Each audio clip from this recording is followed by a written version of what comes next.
partie 2 de ce matin. Donc, c'est Chantal Roberge-Dupuis. Avec mes amis, je me présente rapidement, mais je t'invite entre autres à consulter mon curriculum vitae, donc mon historique professionnel, puis mon historique professionnelle et d'études. Donc, mais présentement, je suis en année sabbatique. Je suis étudiante en faculté de médecine ici à la capitale de Québec. Une année sabbatique parce que j'ai les yeux brûlés par des lasers de policiers, entre autres. Et mais ce matin, je vais parler des relations parentales et je vais parler de l'aliénation parentale qui est pas un trouble. Comme j'ai expliqué sur la première vidéo, il peut avoir différentes raisons pourquoi qu'un parent n'agit pas comme il faut dans ses relations parentales. Mais là, je vais parler un peu plus, c'est pas une question de non-savoir parce que là, il peut être très, très manipulateur. Donc, c'est comme aller à la petite école. Tu dois l'apprendre. Tu dois avoir ton permis c'est comme un permis de conduire. Ton permis de conduire ou ta merdie de conduire pour faire rire certaines personnes. Parce que ça existe aussi, il y en a un peu moins, mais ça existe aussi du côté maternel, l'aliénation parentale du côté maternel existe aussi, mais bien souvent, c'est une femme qui a été justement heurtée d'un côté et puis elle réagit. Donc, le premier petit devoir, là, c'est de trouver les belles phrases, hein, parce que il faut trouver d'abord les belles phrases, comme j'ai dit sur la première vidéo. Il y a certains hommes, c'est juste qu'ils n'ont jamais entendu. Ils peuvent être très malheureux, avoir beaucoup de peine, puis réagir fortement, parce qu'ils n'ont jamais entendu les belles phrases. Donc, c'est de là qu'on dit la nécessité d'agir rapidement. Partage s'il te plaît parce que au bout de ligne ça devient des désastres familiales puis des désastres économiques aussi et puis des désastres au niveau de la santé, de l'éducation, de la sécurité puis de l'économie. Donc des petites guerres de famille, mais ça peut à un moment donné on peut se retrouver avec un peuple après plusieurs générations que c'est pas corrigé, l'argent est mal placé au niveau, c'est pas ça qu'il faut que tu fasses avec ton argent dans l'exemple au Canada, au Québec.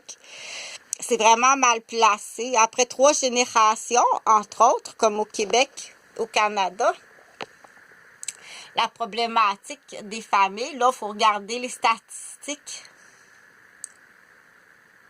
On se retrouve avec des gens qui, après 3 générations, se retrouvent avec de la déficience. OK?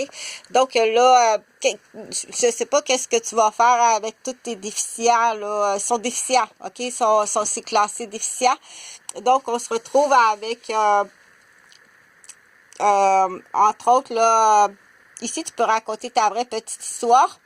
Donc, dans cette petite histoire-là, là, ici, après 3 générations, c'est 2 filles.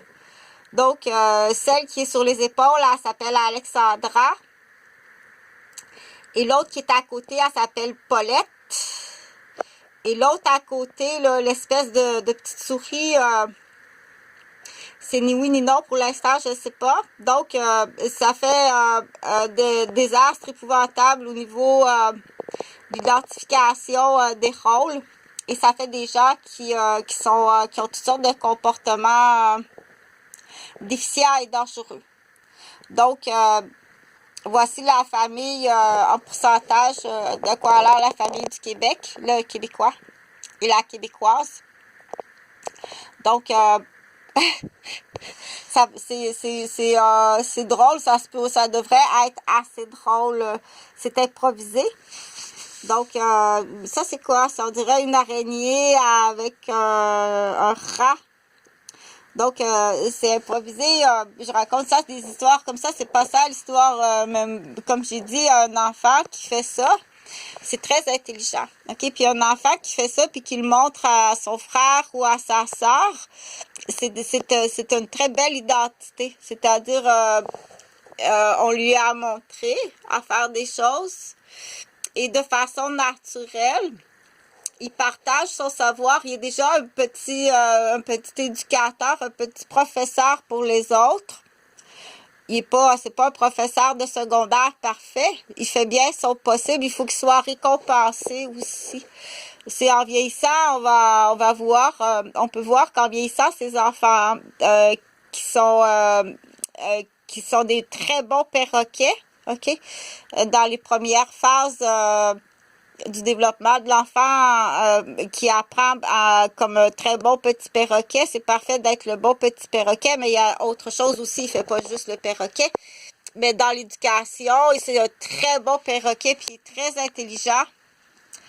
Il y a aussi un sac à joke. Ça, j'adore ça. Il y a déjà son petit sac à joke. Donc, ça, c'est très important dans la vie d'avoir un sac préparé des jokes. Pas trop non plus. Puis dans son sac à joke, bien entendu, habituellement, ça prend une petite fleur d'artiste, là. C'est pas juste un sac pour rire. Donc, le matin, tu prends ta boîte à lunch, ton petit mouton, ta petite boîte à lunch, puis dans ta petite boîte à lunch, il y a un petit sac à joke pour rire.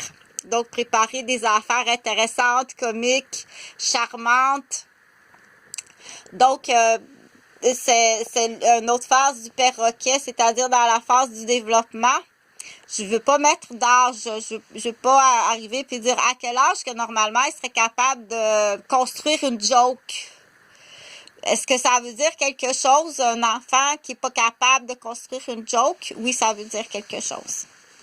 Ça veut pas dire qu'il y a une déficience, mais ça veut dire quelque chose. OK? Ça veut dire que là, moi, en tant que ce que je t'ai demandé ce matin, en tant que père de famille, tu vas construire, tu vas écrire les